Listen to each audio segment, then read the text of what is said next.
My name is Raiden Peterson, and I was the supervisor for the takedown of the old Hollywood sign and rebuilding a new Hollywood sign.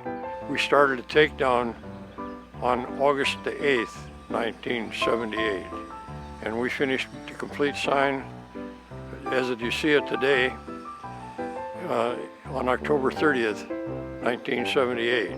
My boss knew somebody that was a PR man for Hughes Helicopter, and lo and behold, we was very fortunate to get Greg Ashe to do the work for us to lift all these beams up and set them up. I had just started working for Hughes. I'd only been there a couple of months.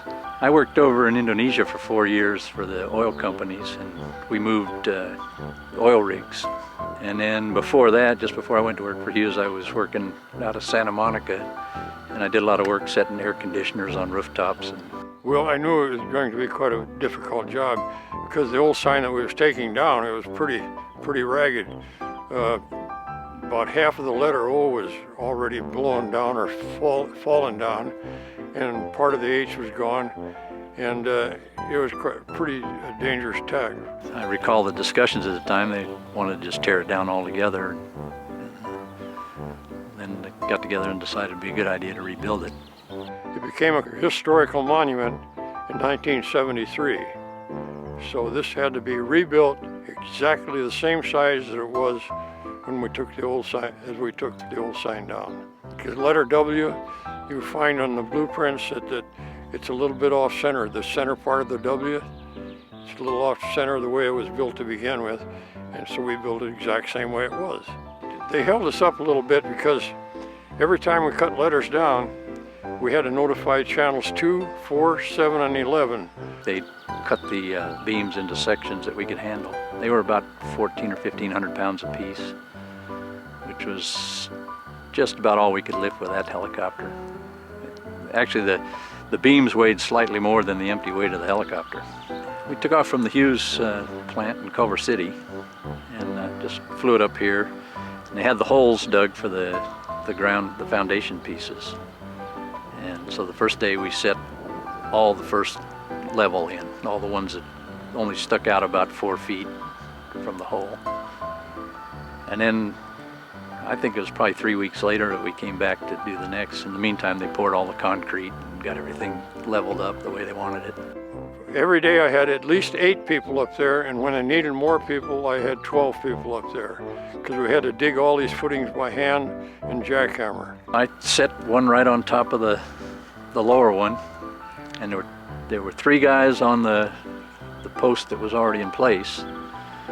And as soon as they got a hold of it and put the alignment tool in, the 3rd guy would climb up the one that I just brought and unhook it, so that I could take the cable back up to the top for the next one.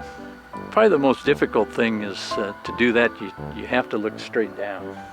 And that's a little bit different than normal flying. Normally you're looking at the horizon, and it's much easier to tell when there's a little bank angle. I had an emergency release in there on the cable in case we had any problems with the helicopter. And told them, pay attention, because if I have to let it go, the cable is coming your way. Each I-beam was in 4 sections, and they were about 15 feet long each, as I recall. The first one went in the ground,